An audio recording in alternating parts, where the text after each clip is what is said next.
So, by popular demand, I am here to reveal the DNA results of the one and only Teddy. Yes, that is him coughing. Yeah, okay. Anyways, I've got my laptop here, and I'm just going to be reading what's on the screen. So, here we go.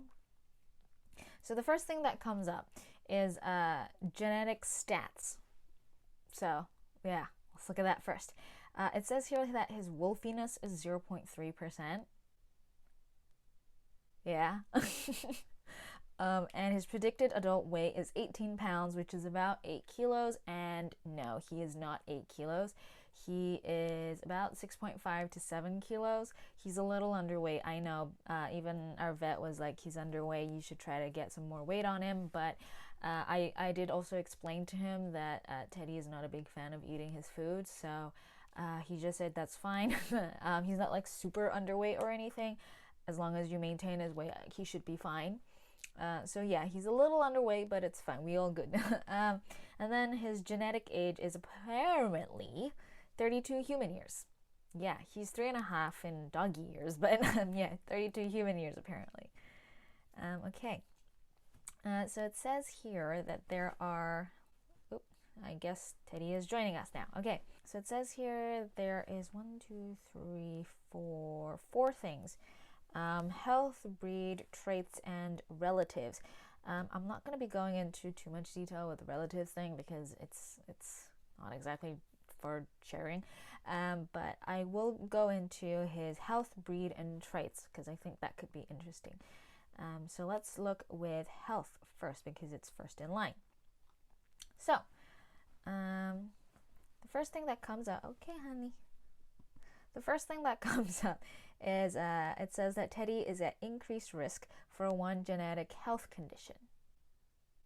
I don't know how many they tested, but yeah, one apparently.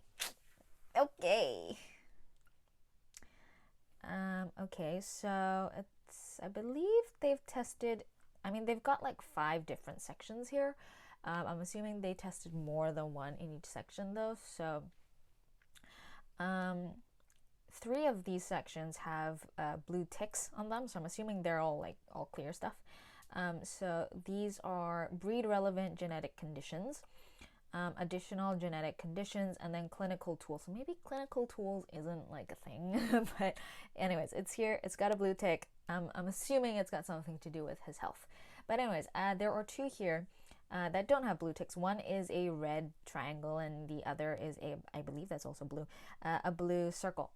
So let's look at his red triangle first because that seems more intense and it seems more like a thing to be aware of. So okay, so it says here that it's the intervertebral disc disease type 1. Okay. How to interpret this result? Teddy has 1 copy of an FGF4 retrogene. Excuse me? Retrogene on chromosome 12. Okay? In some breeds, such as beagles, cocker spaniels, and dachshunds, among others, this variant is found in nearly all dogs. Okay? I don't think Teddy's any of these breeds. I don't know, since we haven't checked the breed section yet, but I don't know, maybe he's cocker spaniel. I don't know. I'm assuming he might have a little bit of cocker spaniel. I don't know, but anyways, while those breeds are known to have an elevated risk of IVDD, many dogs in these breeds never develop IVDD. Okay, that's kind of promising. For mixed breeds, okay, he's a mixed breed. I'm pretty sure he's a mixed breed. And purebreds of other breeds, okay, where this variant is not as common, okay, risk for type 1 IVDD is greater for individuals with this variant than for similar dogs. Should I be worried? Should I be worried? Okay. What is type 1 IVDD? Type 1 intervertebral disc disease, aka IVDD, is a back/spine issue that refers to a health condition affecting the discs that act as cushions between vertebrae. Okay, with type 1 IVDD, affected dogs can have a disc event where it ruptures or herniates towards the spinal cord. What? Okay, this pressure on the spinal cord causes neurologic signs, okay, which can range from a wobbly gait to impairment of movement. What? Okay, this is kind of serious. This is like serious stuff. Oh my god. Okay. Okay, now there's a big word. Okay, chondrodystrophy, aka CDDY, refers to the relative proportion between a dog's legs and body wherein the legs are shorter and the body is longer. I don't think Teddy applies for that description. There are multiple different variants that can cause a markedly chondrodystrophic appearance as observed in Dachshunds and Corgis. However, this particular variant is the only one known to also increase the risk for IVDD. Okay, so change of stuff like everything, because the last time I was doing this, near the end, well, where I cut off, basically, my neighbors decided their renovations were more important. So the construction workers would not stop drilling for the rest of the day. So I couldn't exactly continue on filming. So I had to stop. But I'm back another day. Everything's different. I am out in the living room on this very crappy but still a bit more comfortable chair.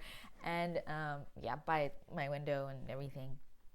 And yes, I am sitting literally in a chair in front of a sofa, but the sofa is not that great. So yeah, here I am. And also I realized that my framing, like how I framed the entire video last time, was completely off.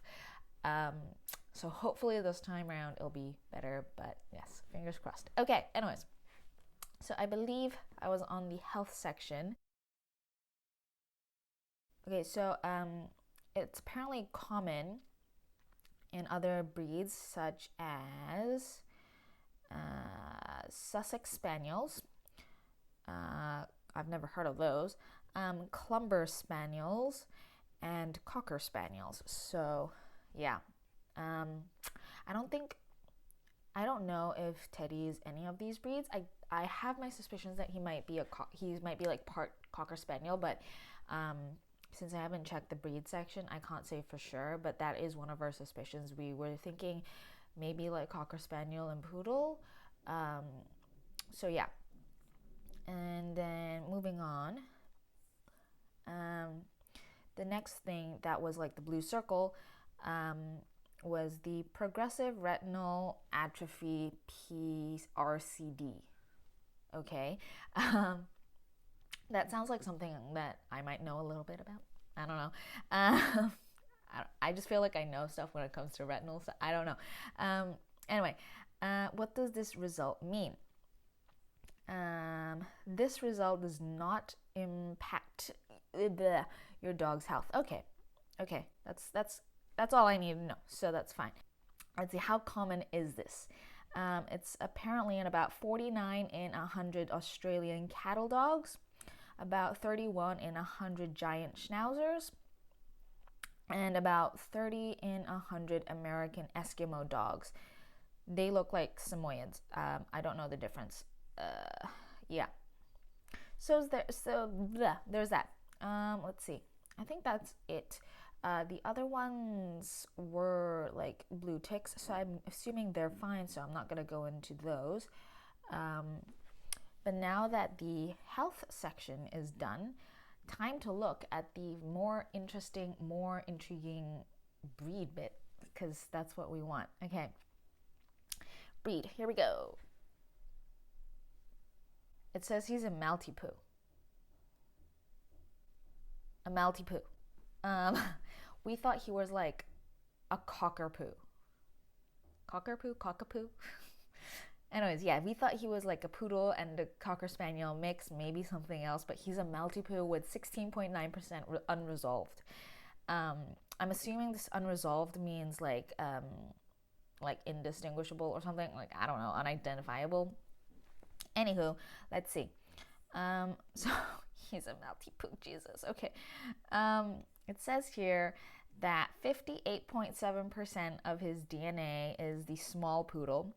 I'm assuming by small they mean miniature, because I know that the sizes for poodles, it goes toy, miniature, and then standard being like the big ones, and then toy being like the itty bitty tiny ones. And Teddy's not itty bitty tiny, he's like the miniature one. So I'm assuming by small they mean miniature. And then 24.4% Maltese, and then 16.9% unresolved. Let's see what unresolved means. Yes, some dogs descend from other dogs that were themselves mixed breed. Okay. These other dogs can give small contributions to the ancestry of your dog, so small that they are no longer recognizable as any one particular breed. Okay. We call this portion unresolved or supermet. Let's see. Okay, so they've got like these guesses. Likely breeds that contributed to supermet. He's my supermet. Okay, so it says here a poodle pointer, spelled Pudel. And then a Burger Picard. I don't even know if I'm saying that right. Maybe it's like Berger Picard. I don't know, but Burger Picard. And the Wire Fox Terrier. I know what the Wire Fox Terrier is. I think I've seen one before. So yeah, Wire Fox Terrier, Poodle Pointer, and the Burger Picard. Okay, so that's fun. And then there's like this little profile about each like breed, so like Poodle and Maltese, but we're not going to read that because I think I know them decently enough. Okay, and then they've got this bit about with like chromosomes where they've color-coded it. So the poodle is yellow, and blue stuff is Maltese, and then red is unresolved. And I'm looking at the chromosomes right now. This is where my high school IB HL bio is coming in handy. And it seems like all of the red, so all of like the mixed breed stuff is coming from one parent, just one parent. So the other parent, I'm assuming, is a Maltese and Poodle mix, and the other parent is Maltese, Poodle, and then this super mutt thing. So that's cool. That's pretty interesting, actually. And okay, dogs have 38 pairs of chromosomes compared to humans 23. So that's interesting too. I did not know that. So there's that. There's also different sections here within like the breed bit. So there's a family tree section. That might be kind of cool. Okay, so let's see. So at the top there's Teddy, obviously, and then his parents.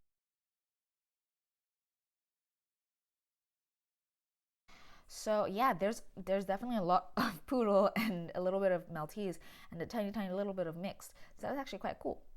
There's this section called maternal. What is this? Maternal haplotype. I don't even know what a maternal haplotype is. So there's that, and then there's also a thing called a paternal haplotype. And okay, so let's see what a maternal haplotype is. So through the mitochondrial DNA, they can trace a dog's mother's ancestry back to where dogs and people first became friends. Really, friends. They chose to use the word friend. Okay, anyways, so it says here that Teddy's haplotype is a B1. Apparently that's like the most common type of haplotype, so he's not special. He basic. And then the haplogroup is B1 and his haplotype is B81, which is still basic. So that's fun. He's a basic boy. He basic. And then the paternal haplotype, Jesus Christ. Okay. It's like this light blue background with like white thin white text. So, okay, this is going to be hard to read. But basically, if I'm reading this right, they can only do paternal haplotypes on male dogs because I guess it's like the human equivalent of, like the dog equivalent of the human's Y chromosome. And females don't have that. So, yeah, anyways, his paternal haplogroup is A18, and haplotype is H1A .45. And I believe that's also a basic group. So, yeah, my dog's pretty basic, apparently. He's very basic. Why am I not surprised? And then I believe this last section is traits. So I'm thinking maybe, wait, actually, let me just see. Okay, so I think it's just, they just tell you his physical traits, which I feel like is a little redundant, because they actually have this survey that they get you to do, and one of them is like physical appearance. So yeah, they ask some of, okay, this is strange, but okay, let's give it a read anyways. So it says here, base coat color, black or light fur, can have dark fur. I mean, yeah, he does. Dark brown pigment, no impact. Red pigment intensity, no impact. Yeah. Brown or black pigment, black or gray fur and skin. He had like jet black fur when he was a puppy, but then it started to like lighten up, and now it's more like black, gray, and white. His skin, I can't say for sure when he was a puppy because we didn't check, like we didn't look. Until he was like, I want to say like 5 or 6 months old. So I can't say for sure when he was like a little baby. But right now his skin is on the pale side. I can't say if it's like gray or white necessarily. But yeah, it's pretty white, like light. Sorry, yeah. Color dilution. Dark, non-diluted fur and skin. And apparently dilution is like whether you have like a solid color or whether the color is like faded or something. And like I said earlier, he's got like a literally, you know those spectrums where it's like white to dark, and it's like white and then it like the gradient from like white to like black with like different shades of white and gray and black in it. He's that. He's Teddy is literally the embodiment of that. There's like white patches, like complete white patches, like he's got this white patch on his chest, and then just all over his body, like his sides and his belly, they're like paler, so they're more closer to white, and like his butt is starting to gray out as well. And then as you go up towards his back, it becomes more black. I mean, it says he shouldn't be diluted, but I think that constitutes as dilution. What do I know? Anyways, yeah, so that's what it says. That's what his genes apparently suggest. Coat color modifiers, whatever that means. Okay, I think it's just like characteristics of the color of the actual fur or something. I don't know. So it says here, hidden patterning, more likely to have a mostly solid black or brown fur coat. Like I said, no, it's not solid. It's definitely not solid. Body patterns, no impact on coat pattern. Yeah. Facial fur pattern, no dark mask or grizzly facial fur patterns. Yeah. Saddle tan, nope. And then white spotting, likely to have some white areas in coat. Yep, like I said, he's got white bits. Merle, I don't know how to say that, but Merle, unlikely to have merle patterns. Harlequin, that sounds funny. Harlequin, but yeah, no impact on coat pattern. I don't even know what harlequin is, but yeah, okay. Other coat traits. Furnishings, likely furnished with a mustache, beard, and or eyebrows. I don't know. I think he's got eyebrows, but I really don't know. Let's see. Coat length, likely long coat. I mean, I guess if we let it grow, then he would have a pretty long coat. Shedding, likely light shedding. He only sheds in like the fall and in spring, and only when we brush him. Like his fur doesn't fall out at all, which I guess is like characteristic of a poodle. So light shedding, light to no shedding. Coat texture, likely wavy coat. Absolutely, yep, 100%. He does have a few like very straight patches, but yeah, most of the time it's wavy and like a little bit of curly, but nowhere near what you would normally expect of like a poodle. Like where was I up to? Okay, yeah. And then the next two bits are about hairlessness. They both say very unlikely to be hairless. And then what is this? Okay, so it's just albinism and likely not albino. Yeah, he's not albino. Other body features: muzzle length, likely medium or long muzzle. What do you mean by medium? Like medium as in proportionate to the body? I don't know. Tail length, likely normal length. Again, what do you mean by normal? Like proportionate to the body? Is there like a proportion thing? I don't know.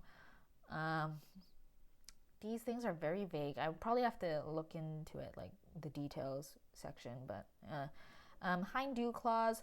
Okay, this bit is something that they legit asked about. So yeah, it says unlikely to have hind dew claws, and I literally put in like the survey that he only has dew claws at the front. Yeah, he doesn't have hind dew claws, just at the front. They're a pain in the ass. Back muscling and bulk, large breed, likely normal muscling. Okay. And then eye color, again, this is something that they asked, and says less likely to have blue eyes. No duh, I literally put it in the survey. But anyways, and then body size. So it says here that there's like 5 different variants for body size, I guess, because it's got like body size 1, body size 2, 3, 4, 5. And so I'm assuming that these are just like different, there's like different genes that could predict body size. I'm assuming that's what it is. And body size 1 is smaller, body size 2 is intermediate, body size 3 is smaller, 4 is also smaller, and then 5 is larger. So yeah, there's that. And then here we go for performance. So it says here altitude adaptation is normal altitude tolerance. Okay, and appetite is normal food motivation. They really should have said normal treat motivation, because he's not that big into eating his own kibble. He's very picky when it comes to his kibble, but when it comes to treats, oh my god, he goes crazy. He really likes sweet potatoes, loves sweet potatoes. He likes cabbage leaves, and he likes just those regular snacks that you buy from like the store and stuff. So yeah, and he also likes to eat bones that have a little bit of like meat stuck on them. So there's that. And I think that's it. That was quite a roller coaster, to be honest. I mean, for me, the biggest shock was that he is a Maltipoo with almost 20% of his DNA as indistinguishable. I mean, that's pretty cool. It's wild, but it's pretty cool. So, yeah, that's pretty cool. And other than that, I mean, it's not too surprising, I guess. Maybe his like genetic age, that was actually kind of cool as well, like 32 years old. And other than that, I mean, they've got like Embark has these gallery section and like documents, and you can like upload stuff as well. I think it's because like maybe they're also like a vet clinic. They've got like veterinarian stuff. They allow you to download like the vet report version for the health section. So yeah, there's that. And I think Embark is actually quite cool. They didn't take that long to actually like go through the DNA test and stuff. I think it took like 2 to 3 weeks for the test kit to actually come here. I mean, like they were coming from Massachusetts, like Boston to Korea. So they took like 2 to 3 weeks. I can't say for sure, but something like 2 to 3 weeks. And then it took about a week for the package to arrive at their lab. And then I think They did say because of the holiday seasons, it would probably, because it was around Christmas, it would take around 4 to 6 weeks. But I think I got the last of my results like around Christmas, like Christmas or Boxing Day. So yeah, it was pretty quick. I think it was around within 2 weeks. I want to say within 2 weeks. So all in all, it was like, I don't know, 6 weeks. So not that bad. Not that bad at all. Yeah, I am very satisfied. Yeah, so if you know anyone who is interested in getting their dog DNA tested, I highly recommend Embark. I mean, they are a little bit on the pricey side, but I think it's worth it. I mean, yeah, I think they go through a lot of stuff in terms of what they test. But yeah, Embark seemed pretty good. I highly recommend. So yeah. Anyways, that's it. So I'm gonna sign out. Bye.